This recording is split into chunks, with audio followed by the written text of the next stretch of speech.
প্রিয় ভাই বোনেরা, আসসালামু আলাইকুম। আশা করি যে যেখানেই আছেন, আল্লাহর রহমতে আলহামদুলিল্লাহ ভালো আছেন আজকে আপনাদের সামনে আমি একটি খুব গুরুত্বপূর্ণ বিষয় নিয়ে আলোচনা করতে চাইছি। অর্থাৎ আমার যে চিন্তাভাবনা, সেই চিন্তাভাবনাগুলো আপনাদের সাথে একটু শেয়ার করতে চাইছি। যে বিষয়টি বলব, এই বিষয়টি অনেক গুরুত্বপূর্ণ বিষয় এবং অনেক বিরাট বিষয়। কিন্তু সময় যেহেতু কম, সংক্ষেপে আপনাদের সামনে এই গুরুত্বপূর্ণ বিষয়টির সম্পর্কে আমার চিন্তাভাবনা তুলে ধরতে চাই। বিষয়টি কী? নিশ্চয়ই অনেকে ভাবছেন, বিষয়টির সাথে জড়িত আমাদের এই প্রিয় মাতৃভূমি বাংলাদেশের ভবিষ্যৎ। বিষয়টির সাথে জড়িত আমাদের ভবিষ্যৎ বংশধর বা ভবিষ্যৎ প্রজন্ম। নিশ্চয়ই ধরে ফেলেছেন অনেকে? জি, যারা ধরে ফেলেছেন তাদের জন্য বলছি, বিষয়টি হচ্ছে শিক্ষা। শিক্ষাই হচ্ছে জাতির মেরুদণ্ড। কাজেই এই শিক্ষাকে যদি আমরা সঠিকভাবে, শিক্ষা ব্যবস্থাকে যদি আমরা সুন্দরভাবে সঠিকভাবে গড়ে তুলতে না পারি, তাহলে জাতি হিসাবে হয়তো আমাদের উঠে দাঁড়াতে অনেক কষ্ট হবে। এই শিক্ষা ব্যবস্থাটির মধ্যে ১ম বিষয়টি হচ্ছে প্রাইমারি, প্রাইমারি শিক্ষা ব্যবস্থা। প্রাইমারি শিক্ষা ব্যবস্থাটাকে আমরা একটু সুন্দর করে গুছিয়ে সাজাতে চাই। দেখুন, আপনি যদি একটি আ ভালো আম গাছ চান, ভালো কোয়ালিটির যদি আঁটি হয়, অর্থাৎ বীজটা যদি ভালো হয়, নিশ্চয়ই তাহলে ফলনটাও ভালো হবে, গাছটাও ভালো হবে। কারেক্ট, ঠিকই ধরতে পেরেছেন আপনারা। আমরা ১ম এ গুরুত্ব দিতে চাই আমাদের শিক্ষা ব্যবস্থার প্রাইমারি স্কুলে যে শিক্ষক আছেন, সেই শিক্ষকদের ট্রেনিং এর উপরে।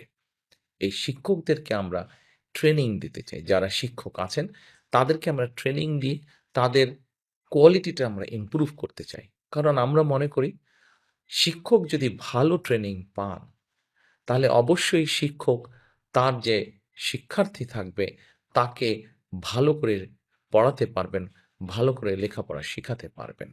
এবং সেই জন্যই আমরা একটি নতুন বিষয় ইন্ট্রোডিউস করতে চাচ্ছি। সেটি হচ্ছে ওয়ান টিচার ওয়ান ট্যাব। আপনারা হয়তো চিন্তা করতে পারেন, জিজ্ঞেস করতে পারেন, ওয়ান টিচার ওয়ান ট্যাবটা কি? বাংলাদেশে খুব সম্ভবত ৩.৫ লক্ষের এরও কিছু বেশি প্রাইমারি শিক্ষক আছেন। সরকারি, বেসরকারি সব মিলিয়ে। আমরা ১ম এ সরকারি প্রাইমারি স্কুল দিয়েই শুরু করতে চাইছি। আমরা এই টিচারদের কাছে ছোট ট্যাব বা কম্পিউটার পৌঁছে দিতে চাচ্ছি ১ম এ। আমরা যদি এই সকল টিচারকে ঢাকা শহরে বা বিভাগীয় শহরে নিয়ে এসে ট্রেনিং দেই, তাহলে দেখা যাবে যে অনেক খরচ হবে রাষ্ট্রের, সময়ও নষ্ট হবে। সেইজন্য আমরা এই ট্যাবটা পৌঁছে দিতে চাচ্ছি। আমরা শিক্ষকদের কাছে পৌঁছে দিব এবং তাদের কিভাবে এটি পরিচালনা করবেন তারা, কিভাবে এটি চালাবেন তারা, জেলায়, জেলায় আমরা তাদেরকে সেটি শিখাবো। তারপরে তারা তাদের উপজেলা, ইউনিয়ন, গ্রামে ছড়িয়ে ছিটে পারবেন। ফলে অর্থাৎ একেকজন টিচারের কাছে একেকটা কম্পিউটার থাকবে।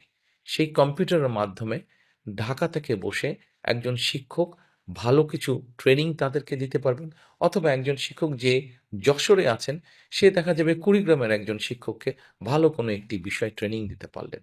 অথবা চট্টগ্রামে একজন শিক্ষক আছেন, সে হয়তো দিনাজপুরের ছাত্রছাত্রীদেরকে ভালো কোনো একটি বিষয়, শিক্ষার কোনো একটি সাবজেক্ট বিষয় ভালো করে পড়াতে পারবেন। এটা তো গেল একটা। সময় লাগবে, কিন্তু আস্তে, আস্তে আমরা এই জিনিসটি গড়ে তুলতে চাই। এই সিস্টেমটি আমরা গড়ে তুলতে চাই। এবার আসুন,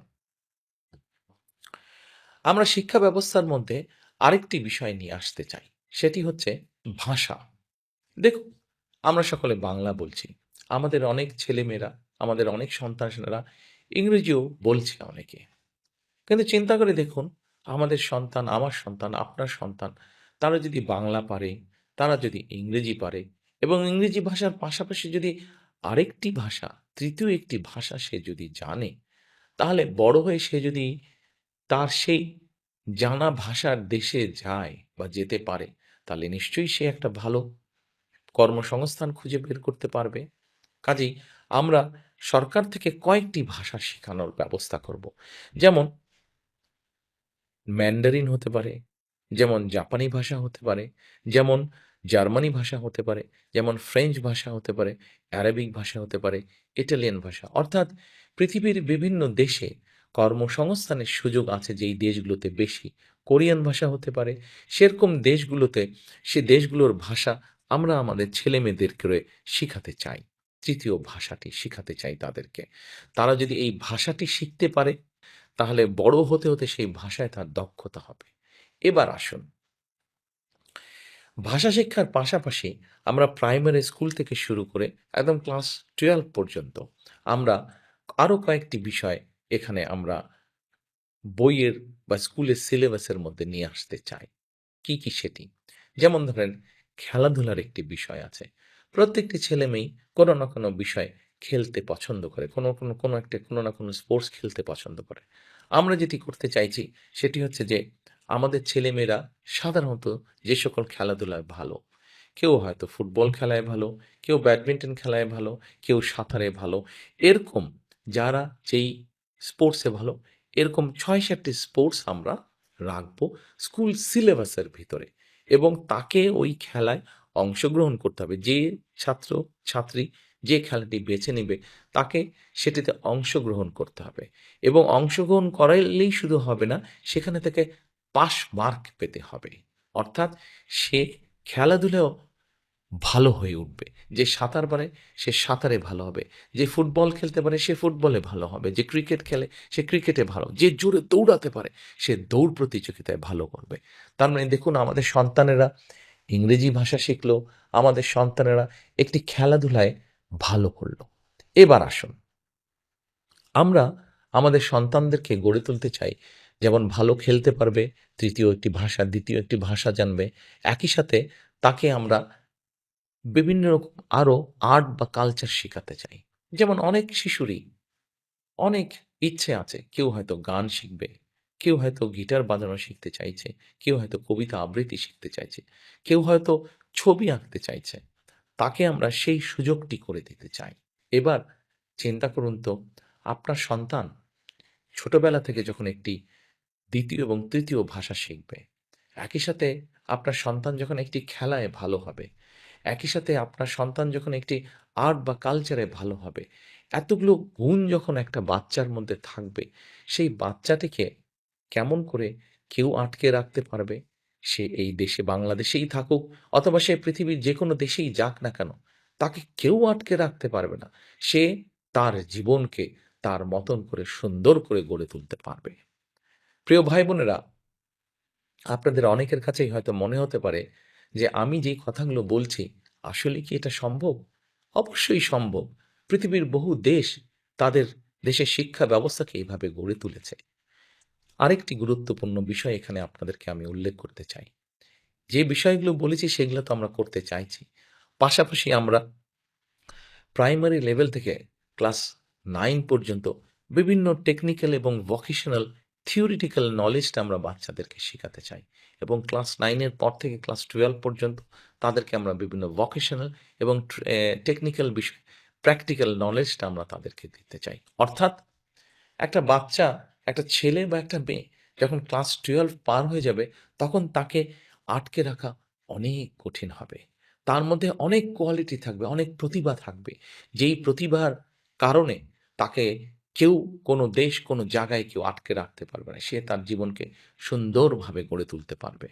প্রিয় ভাই-বোনেরা, আমাদের শিক্ষা ব্যবস্থাকে আমরা কিভাবে গড়ে তুলতে চাই, সেটি আপনাদের সামনে খুব সংক্ষেপে আমি আপনাদের সামনে তুলে ধরলাম। হ্যাঁ, আমাদের এই সুফলটি পেতে একটু সময় লাগবে। কিন্তু আমরা সকলে মিলে যদি চেষ্টা করি, আমরা সকলে মিলে যদি আমাদের আগামী প্রজন্মকে, ভবিষ্যৎ প্রজন্মকে এভাবে বিভিন্ন প্রতিভা দিয়ে গড়ে তুলি, তাহলে আজ না হোক কাল, কাল না হলে পরশু, না হলে তো অবশ্যই তার পরের দিন ইনশাআল্লাহ আমরা একটা অনেক শক্তিশালী, প্রতিভাবান একটি দেশ আমরা গড়ে তুলতে সক্ষম হব। আসুন, আমরা সকলে মিলে যদি চেষ্টা করি, আমরা সকলে মিলে যদি কাজ করি, তাহলে অবশ্যই আমরা আমাদের সেই প্রত্যাশিত বাংলাদেশ গড়ে তুলব। সেজন্যই কিন্তু আমি বলি, করব কাজ, গড়ব দেশ, সবার আগে বাংলাদেশ। আল্লাহ হাফেজ। ভোট দিব কিসে ধানের শীষ